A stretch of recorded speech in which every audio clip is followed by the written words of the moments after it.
Your next act coming to the stage, all the way from Montreal, Quebec, Canada, Emma Wilkie. Guys, make some noise.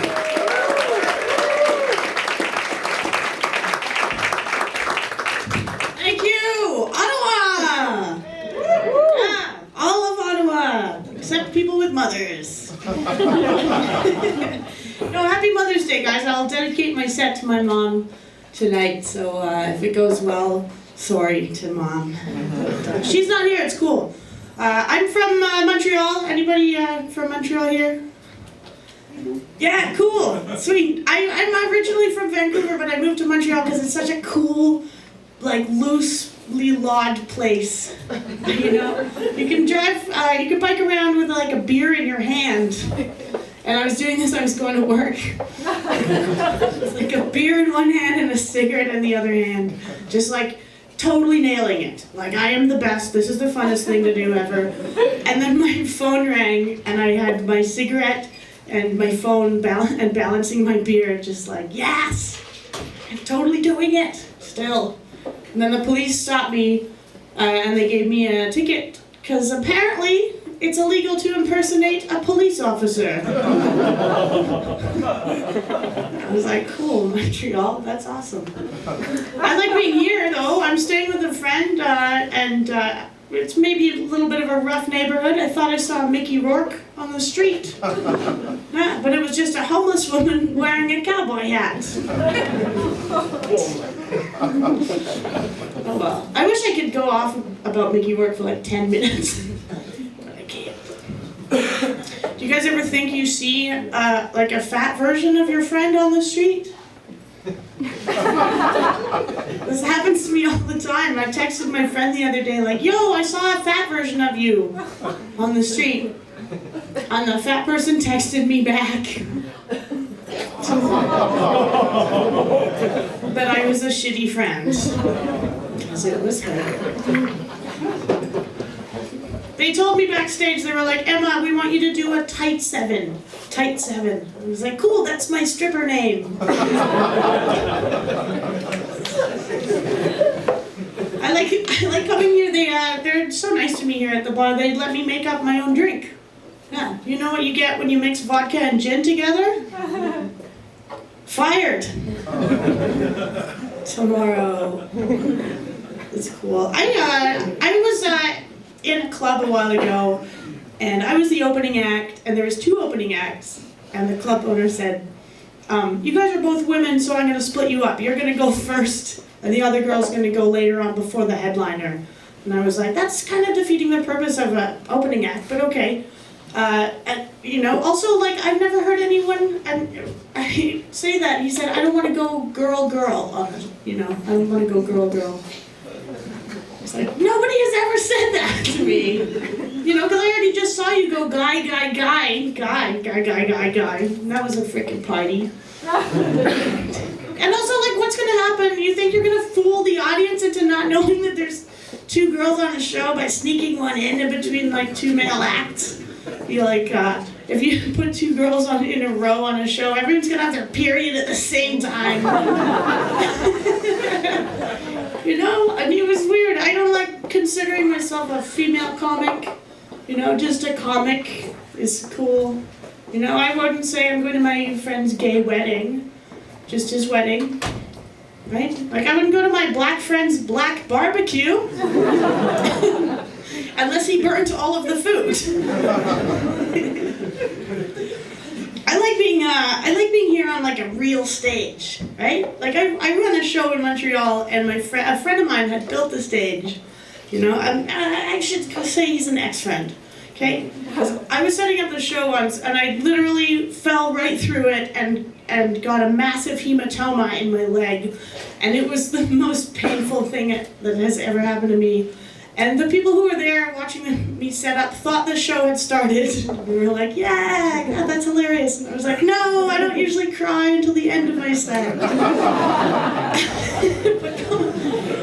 I had to walk with a cane for about a month, which was awesome when I took the bus, right? Because there's seats at the front of the bus that say, like, these seats are reserved for people of reduced mobility. Right, so I finally got to sit in these seats, and the only people who were already in them who were getting up for me were the oldest people in the world. Like old war veterans and shit were getting up, and I was like, no, sit the fuck down. Sir, please. Like, I didn't save an orphan from a landmine, okay? I didn't get shot by a cop in a student protest, even. I fell off a bar. Okay? Sit the fuck down. Right? The lack of etiquette on the public transit system in Montreal is out of control. A friend of mine was sitting in one of these seats at the front, and a little guy got on the bus, but not a child. Like an adult, not a little adult, and somebody that you might maybe describe as having reduced mobility. Right, just maybe. So she got out of her seat and offered it to him, and he fucking lost his mind. Like, oh my god, you think just because I'm a little person, you think I'm fucking disabled? You think I can't walk like you, but I gotta sit down, and she just like, oh my god, what have I done? And then this old lady got out of her seat and started yelling at him like, dude, she's just trying to be nice, you fucking asshole! I hope when you get home, Snow White gives you shit! And I want to be that old lady so bad. I will one day. I will. Sweet. Let's give a round of applause. Who here has been in a relationship with me? Nobody? That's great. That's good. Good for you. Because all of my past relationships have been failed.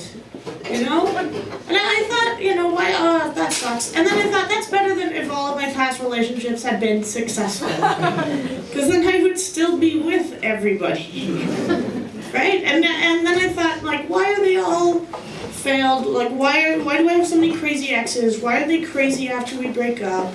What is going on there? What do they have in common? What is the common denominator? Oh my god, it's them. They are all crazy. What a coincidence. It's like if I was in a club and I told a joke and nobody laughed, I'd be like, oh my god, you guys are all morons except for me. What a coincidence. I had this one guy, do you guys watch porn? You ever send links to porn to the person you're dating? This guy started sending me, anyways, I was like, well, fine, this is kind of romantic, I guess. But the first title he sent me was like, Fat Chubby Loves to Fuck. And I was like, okay, man, like, I know I've gained a little bit of weight in the last year, but I don't remember you being into this kind of porn when we first met. And he's like, no, it's, forget the title, it's just, watch it, I find it erotic, the way that her folds move around. I was like, fine, whatever. The next title he sends me was like, fat, fuck, loves to fuck, upside down in Australia. And I was like, dude, okay, if the tables were turned, would you be so turned on if I started sending you porn and the links were like, alcoholic man falls asleep during blowjob? No, it's just the title. It's just the title. No, it's not when you do that. I'm like, unemployed man, unemployed alcoholic gets distracted by Facebook while waiting for his Cialis to kick in. Just the title, there's a whole series. I would totally watch that. So my friends make fun of me because I only date older guys exclusively, and they make fun of me like, maybe Emma, you got some father issues going on, right? And I'm like, don't put that shit on me. That's not fair. Maybe I only date people with daughter issues. Right? Like, that's a double standard. Why is it so cool if an old guy like has a young girlfriend, but it's so weird if a younger girl has an older boyfriend? Right? That's a double standard. Like, and also the only people who are saying this to me are the people who aren't getting laid by me. Right? So they're the ones that have to come up to me and project some sort of childhood trauma onto me to explain why I'm hanging out with some older guy instead of being jackhammered by their bent dick. So you guys ever go through a breakup? and you can't watch the same TV shows as you used to watch together, right? Because it reminds you of them too much, right? For example, I can no longer watch PGA golf. It's so boring. Yeah, I had this one guy tried to gag me once. That was cool because my safe word is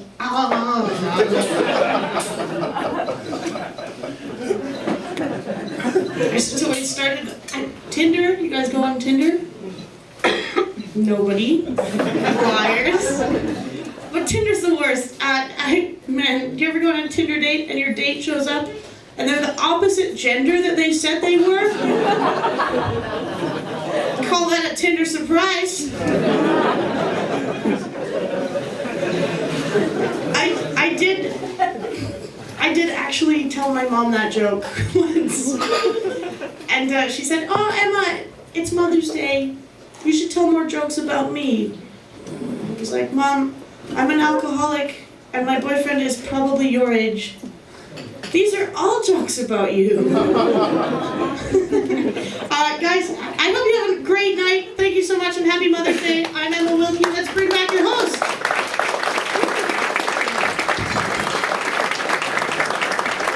Emma Wilkie, guys. One more time for Emma Wilkie. All right.